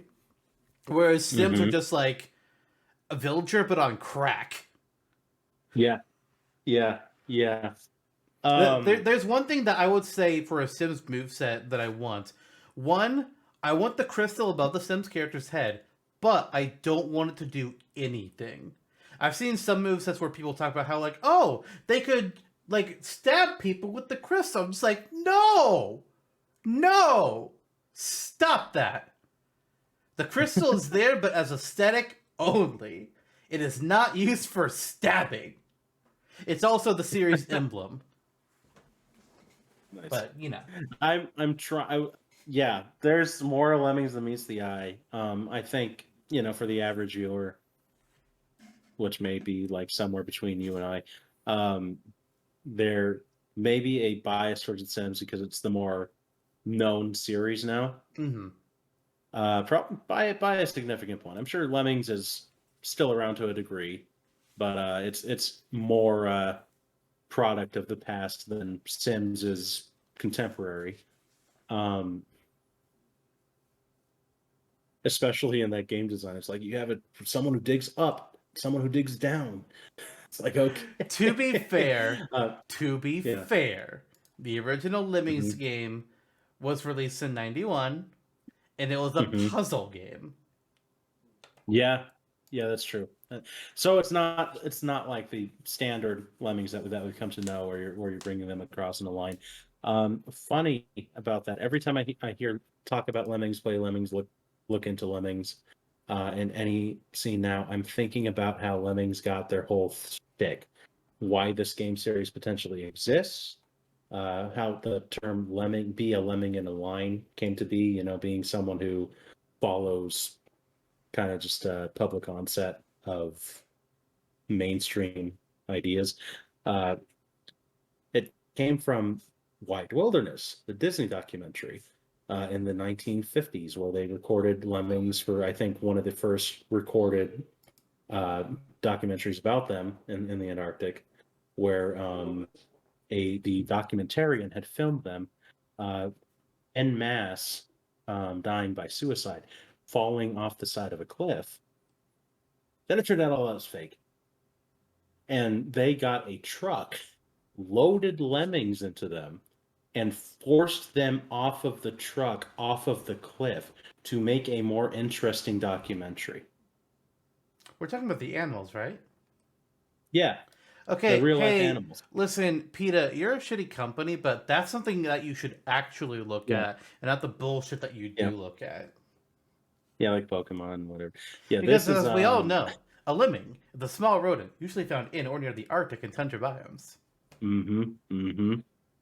And it did, so that's a cool thing that Disney did back in the damn it, if 50s. I kept reading that thing the first paragraph ends with, in popular culture, a long-standing myth holds that they jump off cliffs and commit mass suicide. Motherfucker! I should have kept going! Shit! I mean, that's why the game is called Lemmings, because you're basically you're guiding them from one place to another while trying to make sure that they don't kill themselves. Yeah, isn't that sad? Yes. Like, what the fuck was that shit? It's kind of fucked up. It is. When I heard that a while ago, I knew I had to mention that in this episode for months. Yeah. When we hit the end of the month. And when you were talking about the Lemmings, I was also looking into potential Sims movesets, and I'm looking at something from Throwaway128574, catchy name on Reddit, where they're like, the Sim swings the guitar, the green diamond above the Sim's head shoots upward. So honestly, it doesn't totally stand up to the test of time, and there's some ideas. I'm pretty sure that the concept of having the crystal be like an up smash where it just like shoots itself upwards, I think that's a fairly common idea. But personally, I don't want that. I don't want it to be involved. I just want that to be, as it always is, a symbol that the Sim is being controlled. Right. So I think that's what that's all it should be. Yeah, and that's totally fair. Um, they have some good general ideas, where they're saying, oh, for some of the smashers, a thought bubble or a dialogue bubble can appear, and they can speak Simlish. They can mop the floor with a literal mop. So yeah, that's anything you can do in The Sims translated into there. So again, an agent of chaos. You have your cleaning equipment, your sports equipment, your cars, your whatever, your stove you can set a house on fire with. You can throw a baby. They recommended that you can do Woohoo for the final smash. I don't know if that's going to happen. That's not happening. They have a whole charging the Sim satisfaction meter, like Wii Fit Trainer's deep breathing is apparently a mechanic. I guess they can go in that way, but what would it ultimately do? I'm not sure. Woohoo. Oh, here it is. The Sim starts an oven fire, summoning a burning oven that remains on the stage. Build pool. Put people in the pool. Remove ladder. Yeah. Good times. So the battle here is something that is all over the place. You can do whatever. Versus something more structured with more options than you would think would initially be available to the character. And I think it would be fine. Like there's elements where you can bring in the final smash for a lemming can be something that brings you into something similar to those original games where you're inside of the underground and there's several lemmings around. I think that's where you get the whole lemming in a line concept from. Don't necessarily have to build an entire. Yeah. A final smash drives the target into a cinematic. Mm-hmm. And it looks just like they're in the old school game, so the characters even in well, I guess they would be like in their modern graphics, but they're in like the 2D world of the original Lemmings games, and you see a line of lemmings, and they charge, Mm-hmm. Yeah. There you go. and then There you go. fall off the cliff with Mm-hmm. them, and you're all going off the cliff together into Then an let's say brought to oven you by with Disney. a bunch of gingerbread people, and you get clothes in the oven, and then suddenly you're flatlining. Mm-hmm. And you can't be rezzed back to life. And then you wake up. It was all a dream. Okay. As you get shot in the I head. used to read Word Up magazine. Yeah. Wow, that took a turn. Wonder where that inspiration came from. A few. Final Smash. Yeah, it sure did. I think we kept. Yeah, that was an Interbred Man's canon Final Smash that we did, so that's great. Baker's dozen. Mm-hmm. Yeah, I was like, no, we're doing this. We are doing this shit. It was the one time I allowed you to kill characters. Mm-hmm. Mm-hmm. I was like, hey, Sakurai did it multiple times in the Ultimate trailer, so that's true. That's true. Luigi's soul was ripped out of his body by Mega Man's death. programming was never the same again. No, that's true. Mario got stabbed like a billion times. Now. We'll get him back, just like Pablo and his inspiring linguistic story. So what are we gonna do with these characters? I mean, we gotta pick one. We got it. So with these two characters, let me get my thoughts on both of them here. So Lemming has more defined actions on what to pull from. Now, not all those actions are something that you can really do much with. I mean, some things a little bit difficult to do. Like I would initially want to try and make it more off of just the first game, but I don't know how feasible that would be when your skills are climbing, floating, and blowing yourself up in 3 different ways to dig a tunnel. And I mean, yeah, there's a little bit more to it than that, but I don't. It's very hard to just make something with just those things. Like if I pull more from the second game, there's a lot more that I can do. They can club basher. Okay, it's a better version of Basher, apparently. It digs a bigger tunnel. Okay. Alright. Okay. But then they can also shoot bazookas. Yeah, it's like all of the fun of a worm if it were playable, but with an added little dash of Minecraft I've thought about worms or before. Terraria. I have Yep. considered it. I have yet to pull that trigger. But someday I probably will. Yeah, make like a worm and pull the trigger. The final smash will be the donkey. There you go. I mean, it's Do we have an ultimate chicken horse character? No, we don't. uh, I We made a have stake. concepts. I just again have Mm-hmm. not done it yet because there is a lot to that one. I'm just like, Mm-hmm. man, do I really want to do this? Well, hey, you already did Burrito Bison, so at least is that. Yeah, but Burrito Bison's a lot fucking easier than the Ultimate Chicken Horse character will be. Jesus Christ. Yeah. Ultimate Chicken Yeah. Horse character is basically going to be the stage, but in a move set. Oh God. Yeah, One of these days. I pray to One of these Sakurai days. every day. Me too. Anywho, I asked him for uh, string cheese. about the Sims. So Sims, Sims are one of those characters where it's really hard to lock down how they would fight. Sure, you can give them some kind of satisfaction meter, I guess, or you could kind of like base things off of like personality traits, or even take a character through age. Because you can create a Mhm. sim that's a child, and then they grow up in the game. They become a teen. They become an Oh, adult. that's They become interesting. an old Yeah. person. They die. You could do something like that. I really don't know how that end up working, but you could. Um, Mhm. you could have them throw random objects around TVs, refrigerators, lampstands. I don't fucking know. Base things off of some of the different jobs that you can give the Sims. It's honestly it's one of the most open-ended concepts for a character ever. There are more Mhm. options that you could have a Sim do than what you could have Steve do from Minecraft. And Steve Yeah. is a very open character. I mean, you're right. They defined him in Smash, but before he was, there was a lot of questions like, well, what would you do? How do you limit down the vast amount of things that Minecraft can do into just one move set for a character?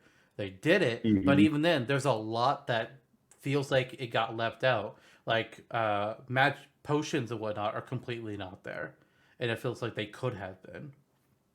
Right. So Sims was something that would be Absolutely. extremely hard to put together based on that. Lemmings would be comparatively a Mhm. lot easier. It's just with some of these things you got to give them more depth or pick weird choices like bazooka. Mhm. There is a super lemming skill where they put on a cape and take flight.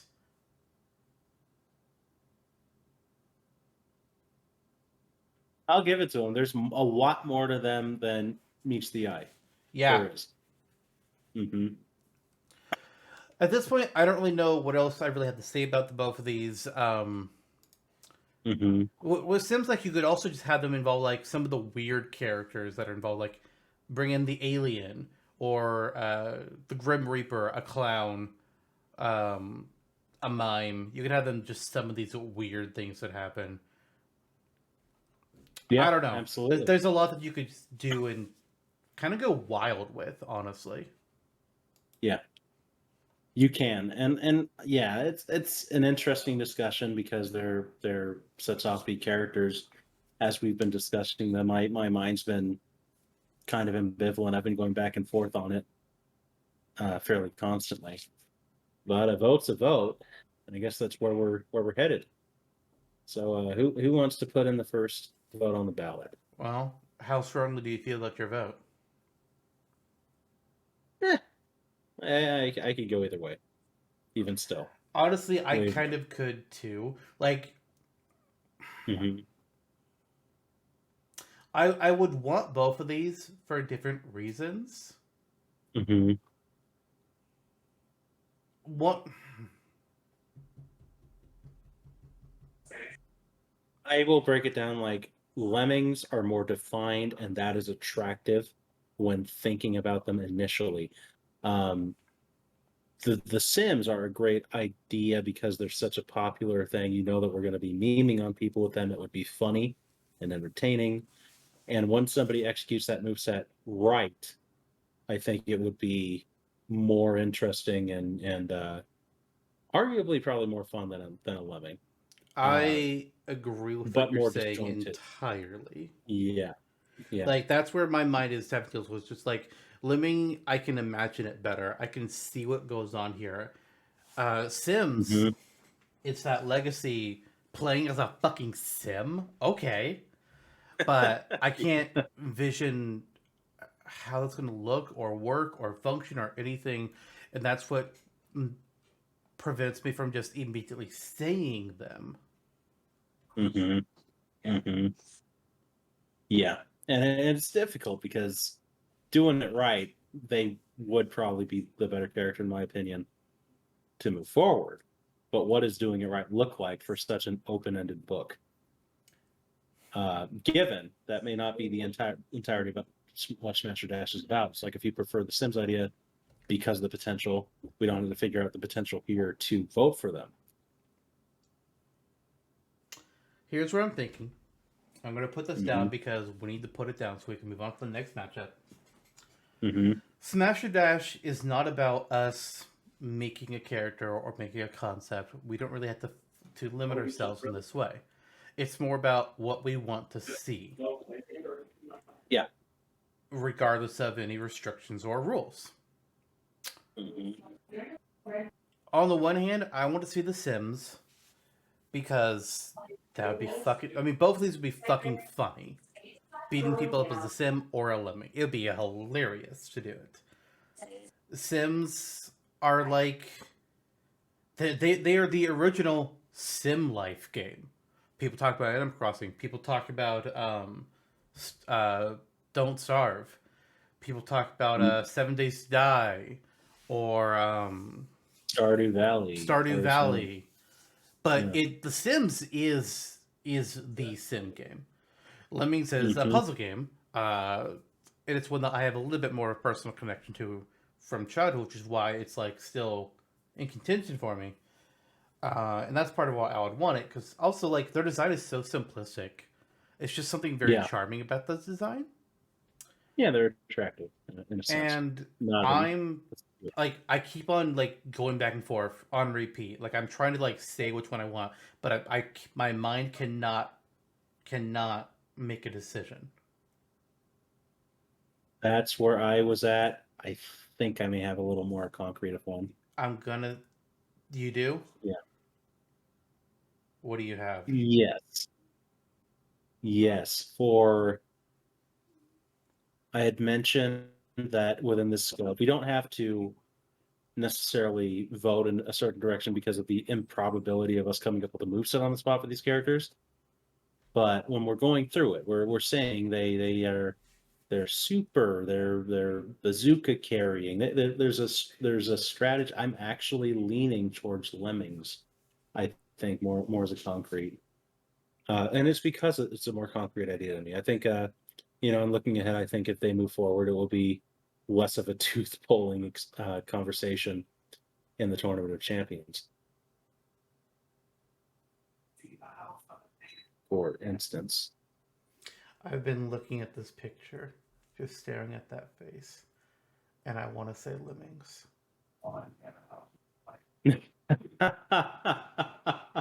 Like right before you said that you have your lead, I was about to say Lemmings.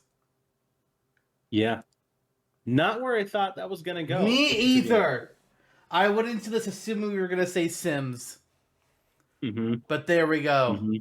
The Lemmings win. What? Yeah. Point for childhood. Point for at least it's not EA.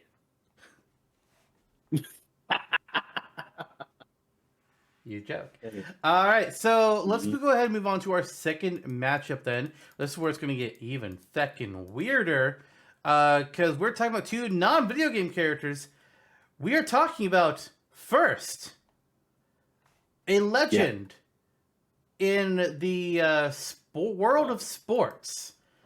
As a child, they became the first person in history to land a trick that no one else ever could. the 900-degree spin in the air. It is skateboarding pro Oh, yeah. Tony Hawk of the Tony Hawk Pro Skater Games.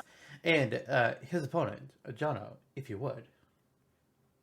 Absolutely. He goes by many names. Over 40 official nicknames, as it were, including the Big Shamrock, MDE, and even Manny Shaquille and Shaq Daddy. He is one of the most notoriously large figures in basketball history. Has won 15 All-Star Game selections, 3 MVP awards in the NBA during his tenure. He is a masterful ball player that is now perhaps more known for his huge personality and selection of wine at Costco. Shaquille O'Neal. Otherwise known as Shaq Fu. Shaq Fu. Yeah. Shaq Fu. So, yeah, we have Tony Hawk versus Shaquille O'Neal. So both of these two sports titans, legends in their own rights, have video game series. Based on Tony Hawk has an entire brand with his games. The Tony Hawk Pro Skater games. There's also Tony Hawk's The Underground, Tony Hawk's American Wasteland, Proving Grounds, Project 8. They did a remake of the first 2 games in recent years. Then there's Shaquille O'Neal, who has Shaq Fu on the SNES, where he apparently the game storyline is that he walks into a dojo while heading to a charity basketball game. Why does he go to the dojo? I don't know. I don't know. I'm just looking at a very quick blurb here. And then after he speaks to a martial arts master, he goes to another dimension where he must rescue a young boy from the evil mummy Set Ra. And then there's Shaq Fu, a legend reborn. Which, as you, I thought was going to be a sequel when there was a Kickstarter created for this game. No, it's a reboot. It's a remake. Yeah. It's instead for this one, Shaquille is not Shaquille O'Neal. He's Shaquille Fei Hung, who was orphaned as an infant and raised in the Chinese town of Hung Lo in the Tal Dong province. Please tell me it's a real province and not a fake name that they just put Tal Dong. Jesus Christ, that's a name. And then he decided, in his enormous size and strength, made him an obvious choice for the natural sport of ping pong. Yes, and Shaq Fu, a legend reborn, he's not a basketball player. He's a ping pong champion. The fuck is this? No, he became the most dominant player. Yeah. And then when an opponent taunted Shaq about his foul shot percentage, apparently Shaq decapitated him with a ping pong paddle?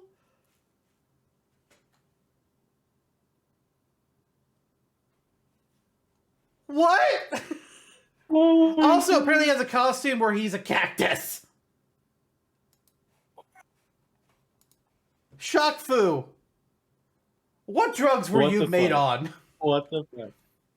Holy shit. Unfortunately, they are. I just looked into it. They are all, unfortunately, low-hanging penis jokes. The town of Hung Lo, located in Tal Dong, developed by Big D's Nuts Productions. I don't know. It's the first two, first of all, are cultural appropriation. Let's just get that out of the way. Holy shit. Yeah. Kind of stuck in the 80s and 90s, even though it's a reboot from the 2010s.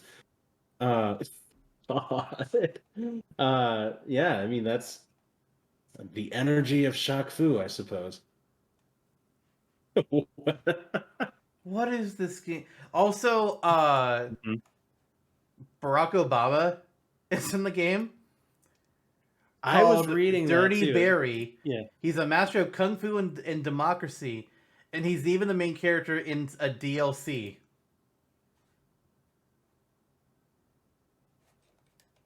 Hey, just like Shaq, he drops a lot of bombs. It's just he's holding a fucking pistol. It's like, what the fuck? He calls himself Barack Fu. What is this game? I wonder if Obama knows about this and has played this or seen it.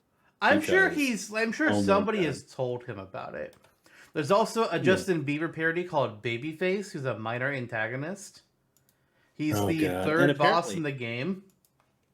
And apparently in Barack Fu, the ultimate boss is Kanye West. Jesus Christ. You know, How it's did better this than game putting, get made? How did the this get successor in. made? There's a With parody tape of and Chris staples. Brown called Frizzle. Chris, He's the what? first boss. I'm assuming this, like, the wiki doesn't have, like, links for every character, but I'm assuming Yee Yee is Kanye. I'm assuming that's who Kanye's character is. Oh, God. Yeah, Chris Brown is appropriate for a beat 'em up.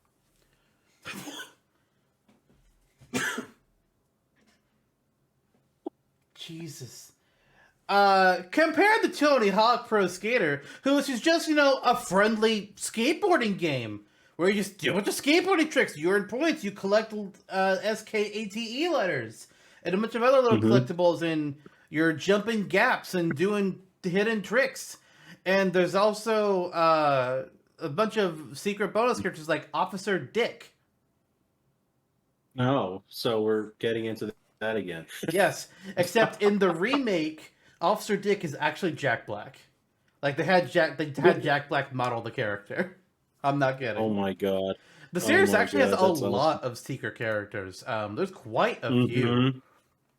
Spider-Man is one of them. Darth Maul, Wolverine. I was so into there's an that, alien. reading those you guys about it. Yeah. Yeah, I liked playing games as a kid. Like I never played the original one. The second game was my first one. Then I played 3 and 4. I played Underground. I played some of the Game Boy games, and then I have 1+2, the remake on PS4. Shrek is one of the secret characters in the games. Is the Doom guy. Some of them might just be like costumes that you build. I'm not entirely sure. Iron Man, Jango Fett, randomly. Yeah. Fucking Django? It's like, okay. Gene Simmons. Okay. Doom Guy is an exclusive character unlocked in Tony Hawk Pro Skater 3 by going to the cheat menu and entering in IDKFA. That unlocks Doom Guy. Apparently, that's also a cheat code in Doom that gives the player folk weapons and ammo. Nice. Oh, yeah. Call of Duty soldier is an unlockable character. Okay. There's a lot. Yeah. There's a lot. I think Officer... Yeah. Wait, the Never Stopped Eyeball is a playable character? That's actually kind of awesome. But for all of this, oh, that is kind of gross. What? Which question? Who is Tony Hawk? A skateboarder? He's just a skateboarder. Is that who he is? Yeah. What? He's just a guy. Look into this. Yeah, he's just a guy who people think they recognize at an airport, and just like, man, you look like that Tony Hawk guy. And he's just like, oh yeah? Like, yeah, I wonder what he's doing nowadays. This. Huh. Shit, I think I saw him at Walmart the other day. No, you didn't. No, you didn't. It's funny. He's grown up. He wears his little pin-up shirts when he goes into the store, button up rather. He just looks like a dude. So when you run into him, hey, you look kind of like Tony Hawk, but you also look kind of like an animal documentarian or a zoologist. So, okay. and he's like, oh, that's probably because my last name is Hawk. He's a guy. I take great joy out of Tony Hawk stories on Twitter. Sometimes I kind of think it's like, are all of these true because they happen up so often? I mean, some people just have that kind of face where it's just like, man, you look familiar, but I can't think of how. It's like it's just one of those faces. Yeah, that's true. That's very fair. Yeah, I'm not. I wouldn't. It definitely has happened to him far more than it hasn't, and it's very entertaining to see. Whereas Shaq, I mean, you walk into the fucking store, you're gonna say, "Oh my god, it's Shaq." Very ubiquitous guy because he's huge. Yeah. And oh my god, I'm on the Tony Hawk Twitter page right now, and it says you might like to follow Shaq. Not kidding. First person. Twitter is listening to your phone again. Let's see. Who is the most? So if you follow Tony Hawk, they also recommend that you follow Shaq, Snoop Dogg, and Jim Carrey. The first one made sense. I'm not. I'm not really sure about the others, other than all middle-aged celebrities. I don't know. I don't twit. Mm-hmm. Mm-hmm. It's like, But you nah. do have an account, which helps us for optics on the super fast Yeah. spoilers trainer. Honestly, don't know why I made the account. I just have it. Mm-hmm. I don't post Mm-hmm. on it, and it's privated. So Yeah. Yeah. Absolutely. So yeah, these guys. these guys. I So think it'll be. basically, we have a character or a character who would be doing everything. That's like their entire episode would be about doing skateboard tricks. That'd be the entire fucking thing. You'd have to have Yeah. the 900 in there somewhere. Uh, Maybe their side smash or their side switch would be something like going off of a grind rail. All kinds of flips and whatever else they'd be doing. I don't know skateboarding tricks. I just like to play the game and I push buttons. So I Yeah. cannot like confidently say what some of the tricks would be. I think each character has like some tricks that like are kind of like their signature ones in the game. So let's see if Toadie's page says what he. Okay, yeah. Oh no, those are in-game sponsors. Never mind, that's different. No, his page does not say what his individual tricks are. Okay, thank you, game. I was kind of counting on you to do that, but you didn't. Well, in the game they say it. But I mean, it's basically just doing a whole bunch of different skateboard tricks. Meanwhile, with Shaq Fu, you get a mix of kung fu and probably a little bit of basketball, and then death by ping pong paddle decapitation. And wine from Costco. Maybe a hub. Maybe you can just And that one commercial. I mean, I'm assuming it's a commercial. Mhm. That one GIF where he's just like shaking his shoulders, and then a cat is wiggling its butt, and then he's shaking his shoulders, and then a cat is wiggling its butt, and it never ends. It's just a loop of those two GIFs put together into one. It's probably. I'm assuming it's from a commercial. I don't know. Mhm. And like that's Yeah. his taunt. That's That's awesome. his taunt. Actually, yeah, that's his taunt. For his final smash, he can just jump on you with his size 23 shoes. Think about the way doors have to be made for that man, and Jesus. cars and clothes. It's like, yeah, like thank God he's rich. So Of yeah, course, if you're that this size, is I'm sure. Yeah, this is yeah. obviously a weird one. Sports ball. Yeah. It's. I'm assuming there's some magic in Shaq Fu. At least in the remake, I'm assuming there's some magic. I mean, I guess the first one he goes through a portal into another dimension. There's probably some magic there too. I don't know if he can do it because he just seems like he's a guy in the first game, whereas in the second game he's like the ping pong champion of legend. You must save the universe with your magical flying kicks and your chi-powered ping pong paddle. I don't know. Yeah. I'm surprised it's ping pong and not basketball, honestly. That's kind of confusing to me. But hey, whatever. Yeah. Shaq was drinking, again, some of his Costco wine and came up with all that shit. The likely story is probably that the developers came up with all that shit. And he's like, yeah, man, this sounds great. Bye. I do kind of wonder, like, how much he was involved with the game. Mm-hmm. Like, was it his idea? Did they come to him? Did he even look at it? I'm assuming he had to have approved of all the, like, the dick jokes. Mm-hmm. But, like, who made this game? I know he was promoting the Kickstarter. But, of course, he had to promote the Kickstarter. But, you know what's really sad, though? There was going to be a Tony Hawk Pro Skater 3+4 remake, but then Activision decided to pull an Activision. Probably the worst story out of any gaming culture story in a long time. Activision being Activision. It's pretty bad because he got. It's like Activision's like, hey, company, you want to make a remake to this old, or like You wanna remake this old game that people really liked as kids? Like, yeah, cool, let's do that. All right, cool. Hey, I see you finished. Are you guys done with that game yet? No, we got about like probably another year left. Like, cool. Release it in 3 months. What? Mm-hmm. Yeah. And then after you're done, we need you on Call of Duty. Like, again, you've already got 20 other companies on that. Yeah, and it's not done. Mm-hmm.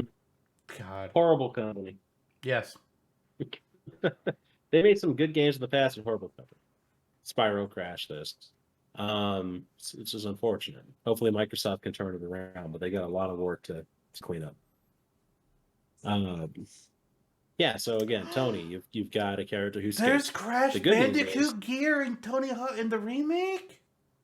yeah. Yeah.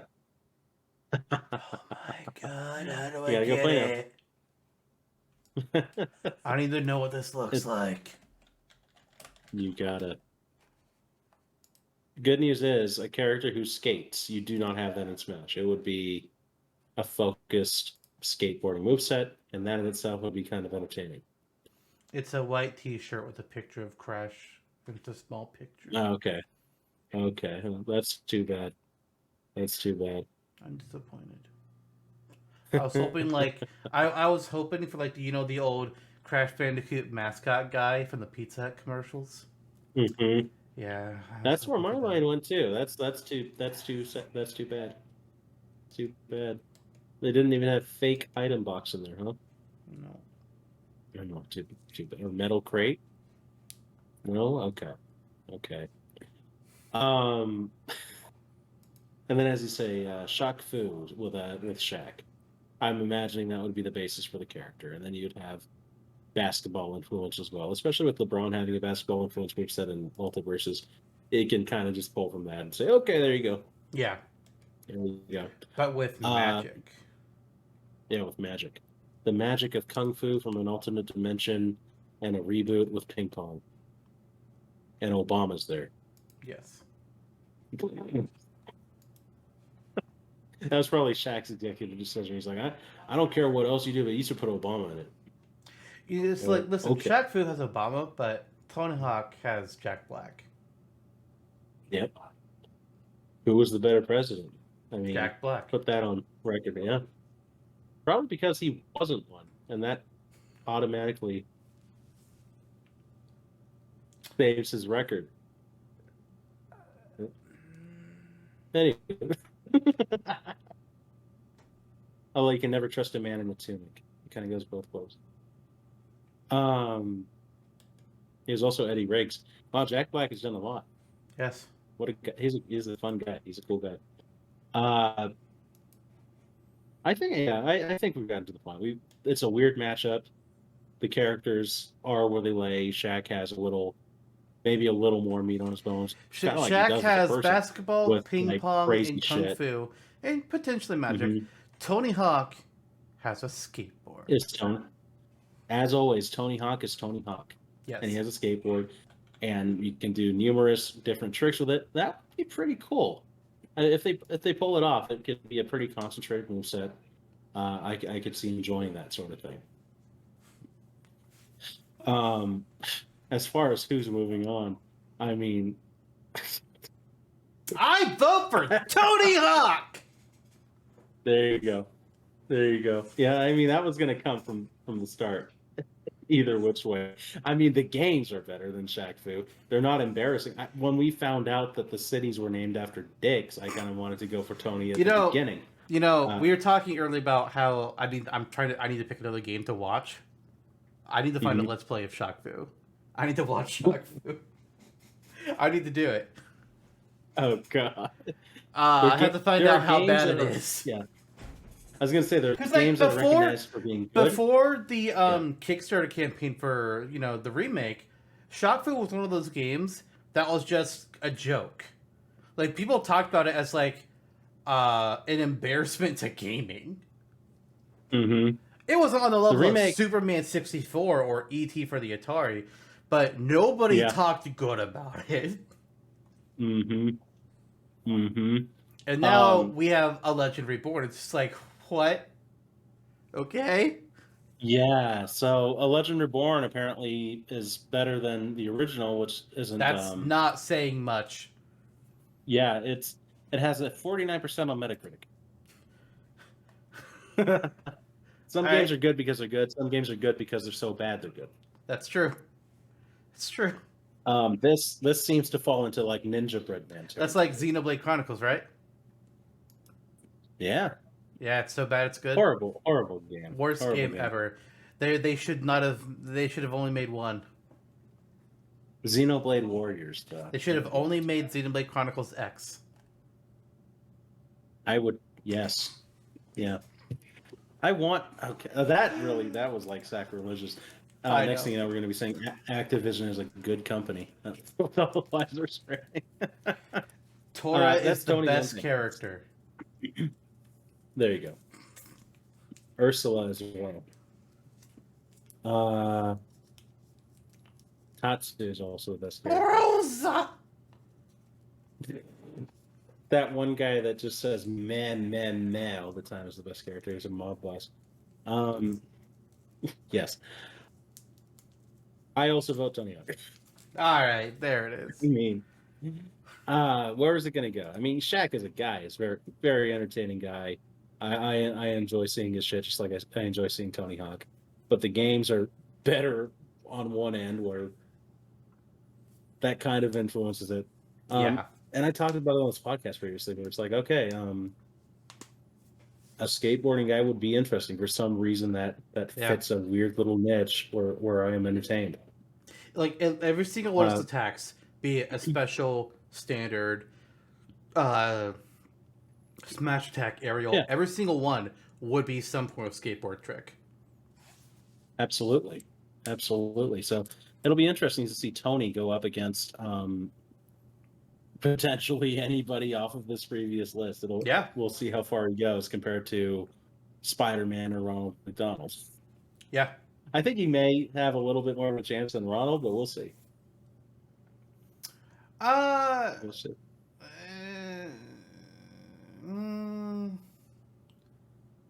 Real person character.